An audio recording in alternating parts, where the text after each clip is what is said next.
The Kamala Harris campaign has had a wild week of interviews going on a bunch of different programs that A, used to be rebellious, and B, have always been insufferable, but probably the most awkward, misplaced, and boomerific choice was to go, and I can't believe this is a thing, but the Kamala Harris campaign is going to stream World of Warcraft tonight to court the gamer vote. Now, this is a couple of days ago. Okay, I haven't seen any clips or anything like that, mostly because why would you get a 60-year-old wine aunt and some insane horse enthusiast to stream a game that, if there was a politician trying to court the gamer audience and they were to use World of Warcraft when it was at its peak, that probably should have been the John Kerry campaign. Perhaps Barack Obama when he was running against John McCain, because, John was out there stumping for war. Barack could have been stumping for Warcraft, but this time, I understand that there's a new expansion coming out, but World of Warcraft hasn't been relevant, and Christ almighty, I had friends back in the cut. Back when I was in high school, in the late 2000s, that were playing that stuff. I remember when I worked at Best Buy in the media section, which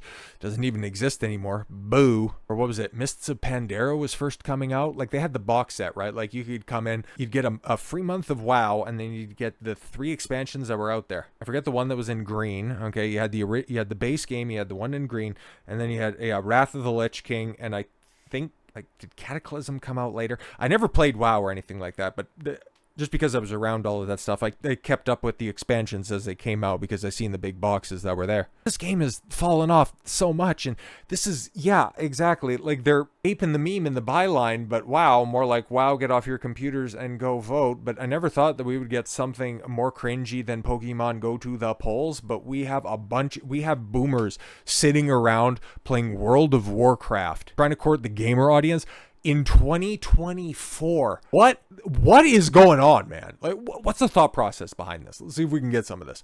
And since it was launched in August, the Kamala Harris Twitch channel, which, yeah, if you go take a look at that, there's literally dozens of people watching at any given time, has broadcast rallies and speeches from Flint, Pittsburgh, Atlanta, and other locations across the USA. But now, yeah, a Tim Walz rally being broadcast from Azeroth as Wired reports. The live audio feed from Walz speaking in Arizona will be accompanied by Twitch streamer Preheat playing World of Warcraft and adding commentary. What? How much money is he getting from Progressive Victory? A writer for Wowhead. Preheat has more than 50,000 subs on Twitch.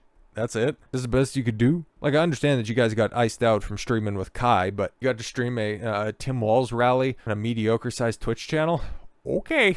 No, Walz won't be playing WoW with Preheat, so we won't find out if he's a Druid main. Yeah, I don't really care, PC Gamer. You guys are just as pathetic, because I would imagine, if you guys were given the opportunity, you'd have Kamala come over and play Just Dance. Wow, that's even more pathetic than I thought. So that's what Tim Walz has been up to. But this week, he had Kamala, out there on The View, and she had some interesting positions, but not too many clips ended up making the rounds. Like, she was given softball after softball, and she opened up her mouth, and they were like, no, these are questions, not career opportunities. And nothing really stuck, nothing really landed. So I'm just looking at how Trump has reacted to this stuff, and frankly, he's been ultra based lately. And this was my big takeaway from this stuff, okay? Because former President Donald Trump says the hosts of The View are degenerates and dumb women.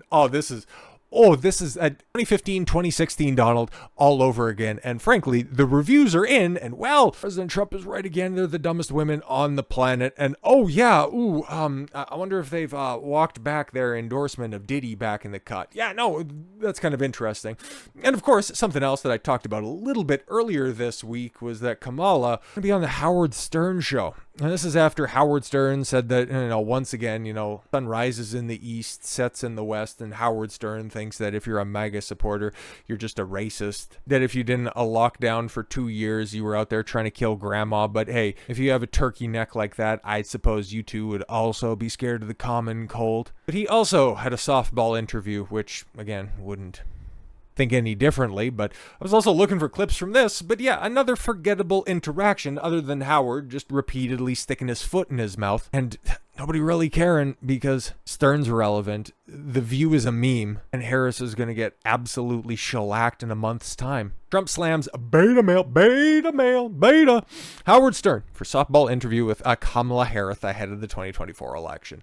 Former President Donald Trump slammed beta male Howard Stern for lobbing softball questions of Vice President Kamala Harris during their sit-down in New York Tuesday. Trump took to Truth Social Wednesday to complain about the interview, part of a media blitz Harris participated in this week after being camera shy for the first few months of her campaign. Yeah, exactly. But now, because there's like actual devastation and tragedy that's in the United States for her that, you know, she should actually be taking a interest in to show her leadership qualities, it's like, nah, those are historically states that just don't vote Democrats, so fuck them, let them stay under a meter of water. Now she's out there on the interview circuit, and it's not like she couldn't rebook any of this stuff. Like, what's The View doing that's important? And I guess maybe it would have been tough to get on the Stern show because he's in between vacations.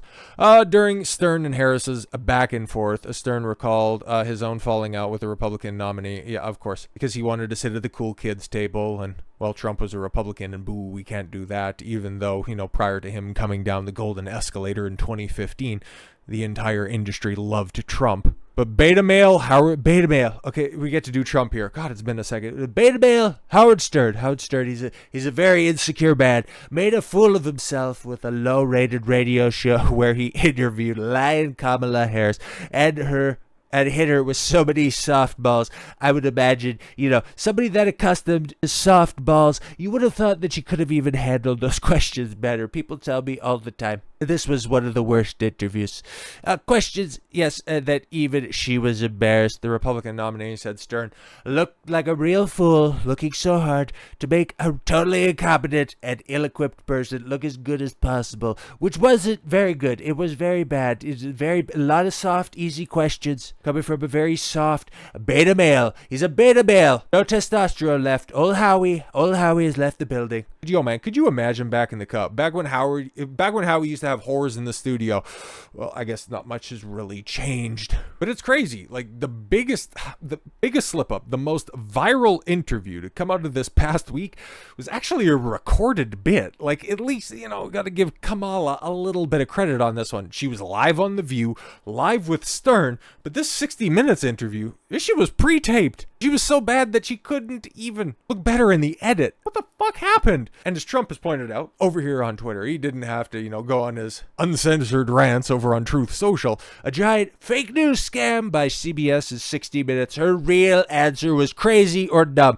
People say dumb, I'll say crazy, you can decide. So they actually replaced it with another answer in order to save her, or at least make her look a little better. Didn't really work that well.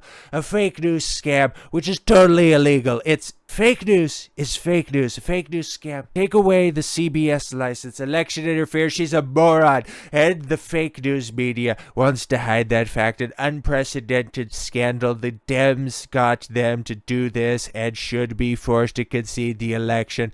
Wow. And I'd imagine the way that this is probably getting spun is that, oh my God, he's calling for political violence because he wants CBS taken down. But like, that's all right. Nobody's watching CBS anymore. But let's take a look at this. I haven't watched this yet.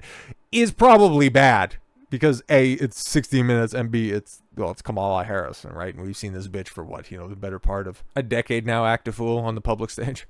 But it seems that Prime Minister Netanyahu is not listening. Well, Bill, the work that we have done has resulted in a number of movements in that region by Israel that were very much prompted by or a result of many things, including our advocacy for what needs to happen in the region. Yeah, that's nice and all. Okay, cool. It's a vacuous word salad answer. Not exactly anything that I wouldn't have expected from Harris, but at least it's not, well, you see, the problem in the Middle East right now is that you have a big occupation state pressuring a smaller state. There's a problem that's there. At least you didn't take that path. It was a little bit more coherent than that. Region. But it seems that Prime Minister Netanyahu is not listening. We're not going to stop pursuing what is necessary for the United States to be clear about where we stand on the need for this war to end. Oh, yeah, it's a little bit different. that's a little bit different. And you wouldn't, because, they had the camera cut, you wouldn't have noticed if anything was different had it not been pointed out. I don't know where that second clip, but obviously you got the Chiron that's there. It was played on Face the Nation, where you got the original clip, but the edited version, where did that go? Because that's the one that's out there, and I've seen a couple of different things of how the Harris campaign is now distancing themselves from the 60 Minutes interview. The same 60 Minutes, I think that was the program that had the really adversarial interview.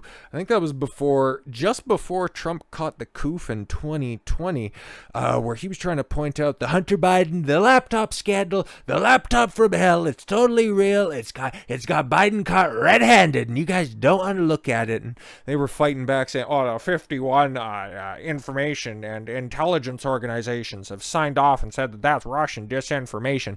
And that same 60 Minutes, and now they flipped, and I've seen a lot of people point out how what's changed, because now we're seeing 60 Minutes ask some tough questions, do some actual journalism. We're seeing the Dems have to run defense for the media, doing the job of the media. The betting markets are really starting to take off even a month out. Are we on the cusp of that mythical October surprise? Are we about to see something drop right now where the media is going to have to take a firm stance on it? That's going to be really interesting, because none of their tactics are working anymore. Now, this is a little bit old at this point in time, but you had that Paramore, what's her name, Haley.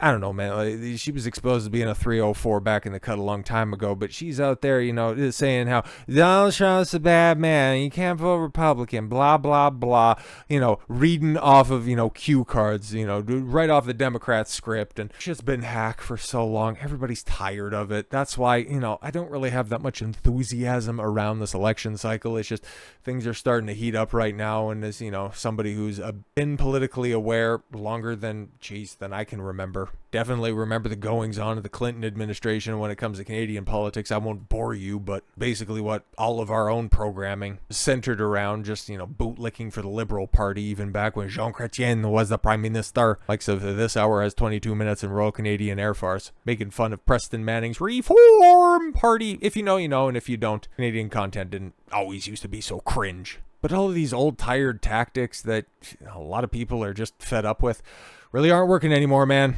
Really aren't working. Democrats are running around to their big mainstream celebrity-endorsed platforms. You could get away with it in 2016. It ultimately didn't work. You could have it fortified by them in 2020, and that, quote-unquote, worked. But this time around, I think everybody's just made up their mind, man. Everybody's just waiting to get to the ballot box in early November. I think it's the 5th. The 5th sounds about right. Just to sweep away this nonsense back to the prosperity of 2017 through 2019. And ultimately, make America great again. So with all that said, thank you all very much for the gift of your time. I've been Don Consuelo. I want you to follow your gut and get after it. Take care, everyone.